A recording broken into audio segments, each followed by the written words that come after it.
Boom. Micah, what's good, bro?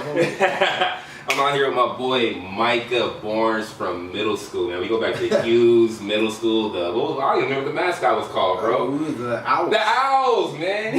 Who, man?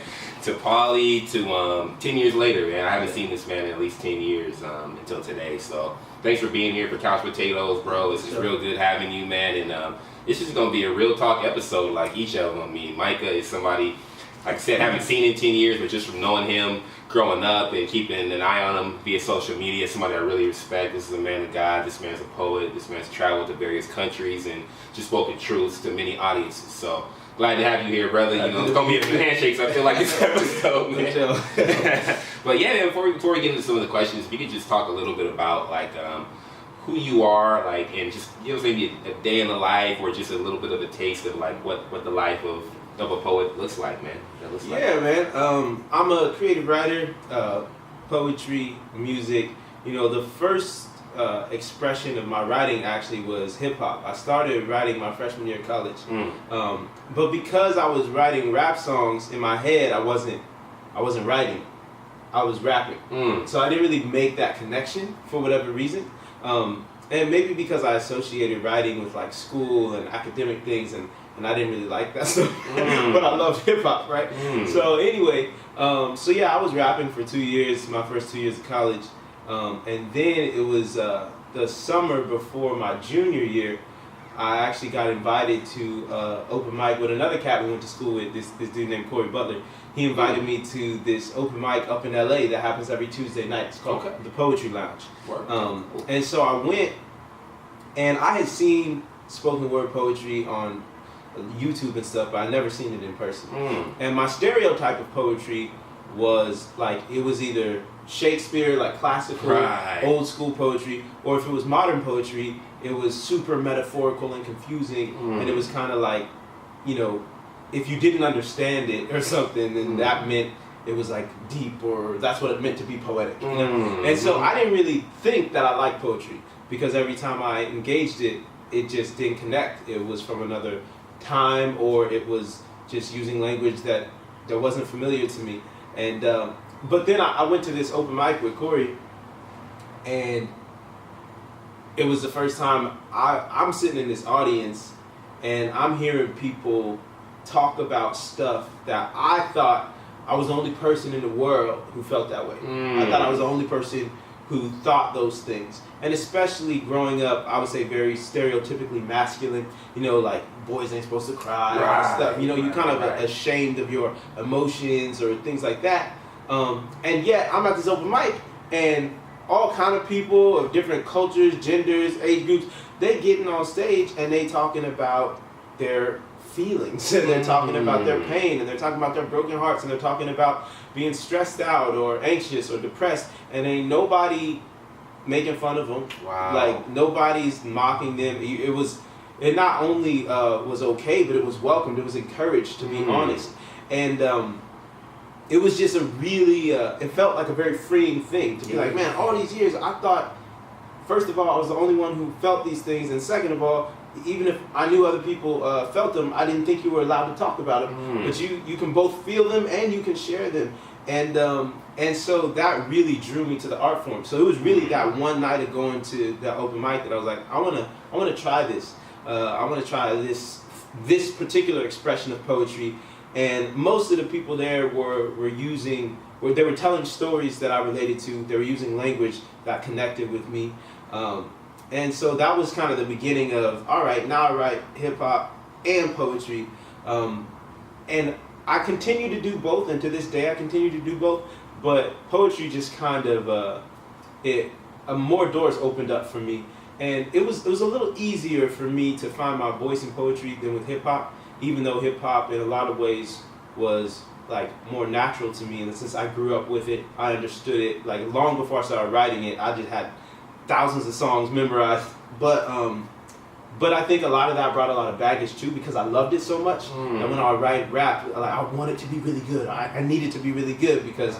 But with poetry, it's like, oh, this thing is new. I know I don't know what I'm doing, so I just gave myself that freedom to experiment. And because I didn't have this idea in my head of what I was supposed to sound like as a poet, or wanting to be known as a poet, I didn't start writing because I wanted to be some famous poet. I started writing because I felt that connection.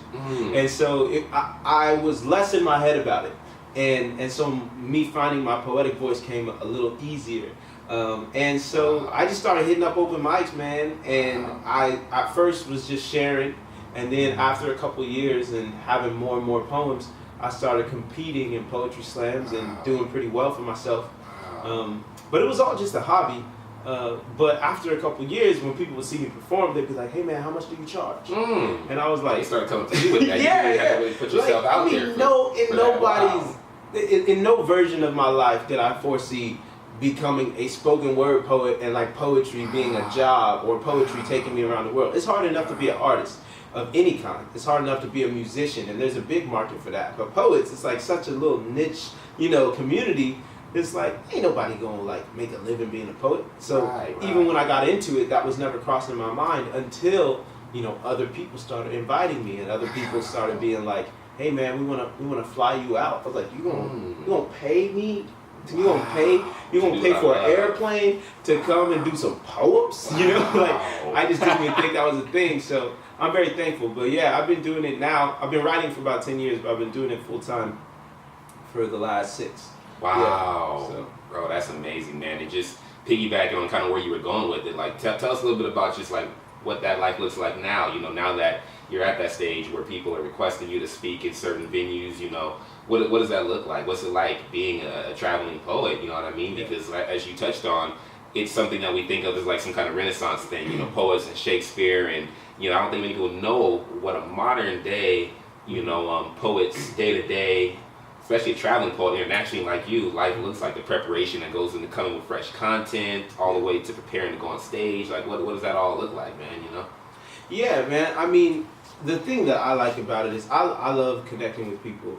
And it's this kind of like almost contradictory thing in the sense of, in the opportunities that I've had to write and share and travel with my work, it's kind of at the same time I've realized, man, there's so much diversity in the world and there's so much to learn, but then also at the same time, everybody's the same. And what I mean by that is, I'll be in some other country with folks who speak different languages and cultures and eat different food, and I'm like learning and I'm discovering, and I'm like, I'm so ignorant of these things. But then so many of my stories and my poems and so many of the stories I hear, and whether it's in a conversation with someone else or other people's poetry that I'm taking in, it's like, no matter what color you are, no matter what faith you adhere to, no matter your sexual orientation, like humans at their core, are looking for the same basic things. And they might have different reasons why they feel different emotions, but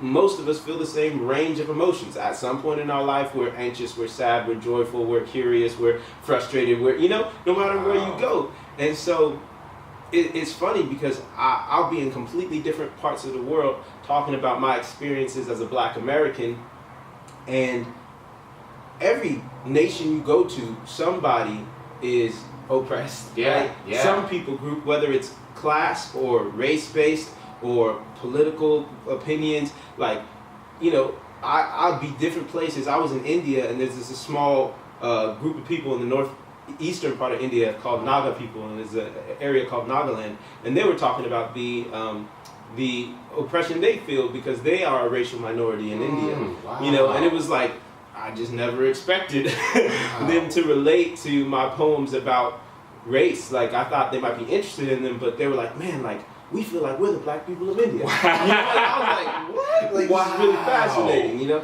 So, wow. I mean, that's such a paradigm shift. I mean, it's an eye-opening situation where, growing up here, we think of ourselves as African Americans as the only group that's experienced extreme racial oppression, and we haven't, and that's all true. But I mean, it's such an eye-opening thing to realize that the message of hope and the message of just all the positive things that can be gleaned from where we are now as African Americans and the things that we've survived and really thrived in can also speak to and encourage other oppressed groups all over the world, and using your voice to do that, it's powerful. I mean, who would have ever thought that there was a group in India called the Naga people or whatever that could relate to maybe something you share, who knows, in a poem about something that happened in our culture in the 50s or whatever the case may be. I think that's super deep, man. But I want to piggyback on that kind of with the next question. Like, you know, we dig deep in this show. I reach for the, you know, for the real, you know, truth in every situation. I want to know what it really feels like when, as a black man who's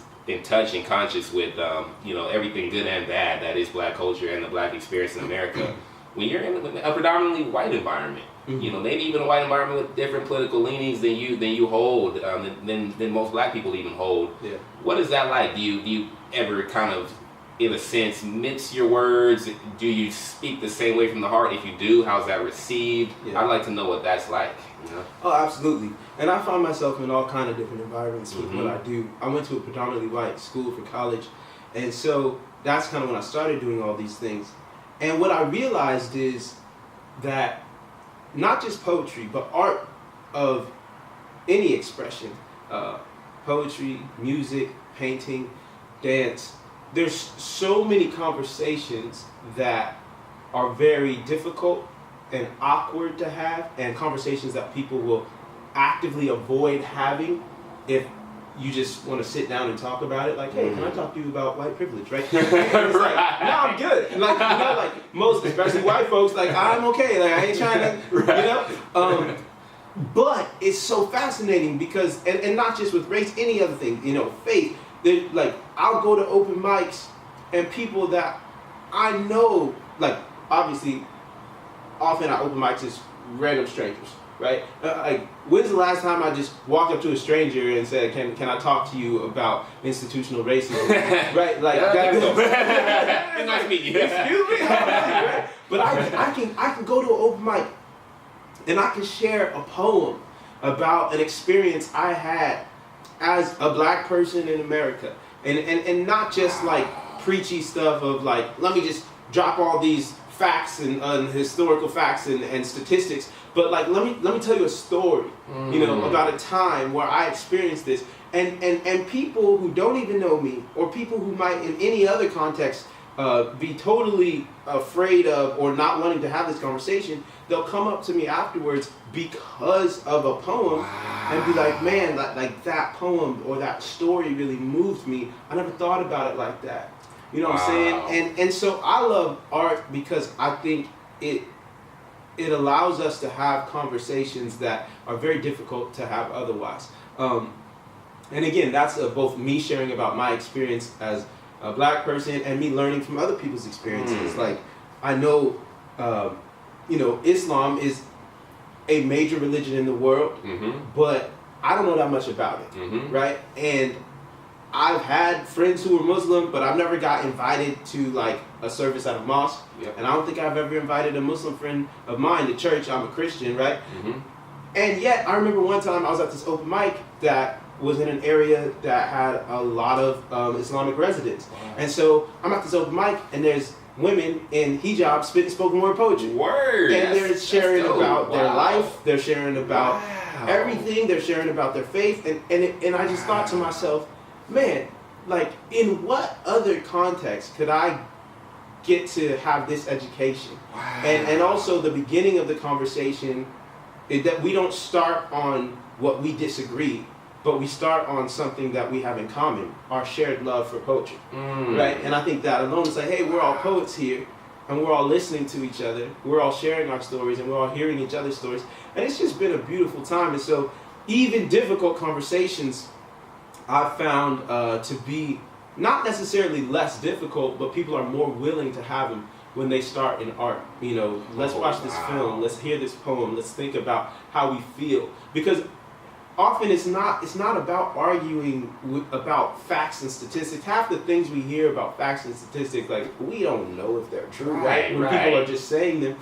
But when you make somebody feel something, they, you know, it's like, I can't deny what I'm feeling. What I'm feeling. You know what I'm saying? Like, I can't refute what I'm feeling right now. If I just lay out an argument, you could say, I'm not convinced. You didn't make a good point.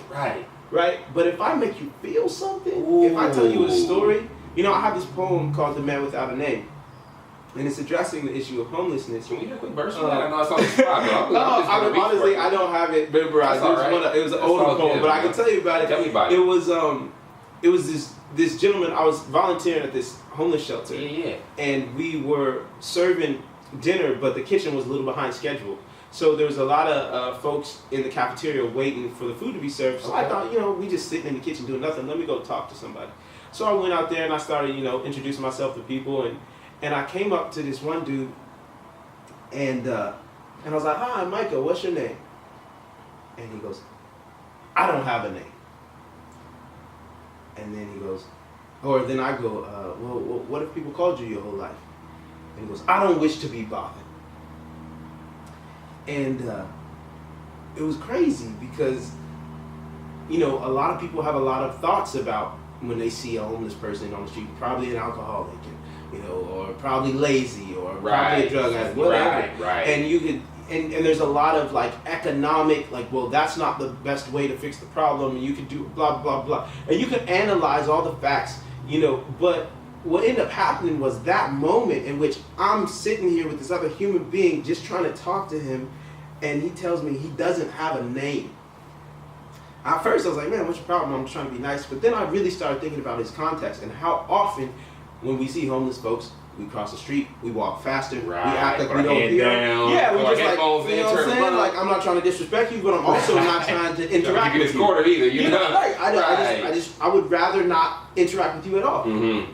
There's an invisibility there, right? So I thought to myself, man, how many times had he been treated invisible, nameless, to where he kind of started to embrace that identity, right? Wow. So I write this poem. I went home thinking about it and ended up writing this poem. And again, I didn't look up the rate of homelessness in America or anything like that. I just told this story about this man I tried to talk to, I tried to meet, and he told me he didn't have a name. And when I share that poem, there's been people who have been in similar situations. There's been people who've never even been close to homeless, but they'd come up to me and they'd be like, you know what? I know what it feels like to feel like you don't have a name. I know what it feels like to sit in a room full of people and feel invisible. Wow. And so all of a sudden you have folks who might have a lot of negative ideas about homeless folks, but then they're like, man, nobody should feel nameless. Nobody should feel invisible, right? And so then it's like people's just thinking, and they're like, dang, okay. And so you start with that compassion as opposed to that judgment of drug dealer, alcohol. I don't care, even if all those assumptions you're making are true. This is still a human being. This man's a human being. He deserves some dignity, and no one should be made to seem to feel nameless. Right. You guys have a good rest of your day. Until next time, this has been Couch Potatoes with Tanya Kara.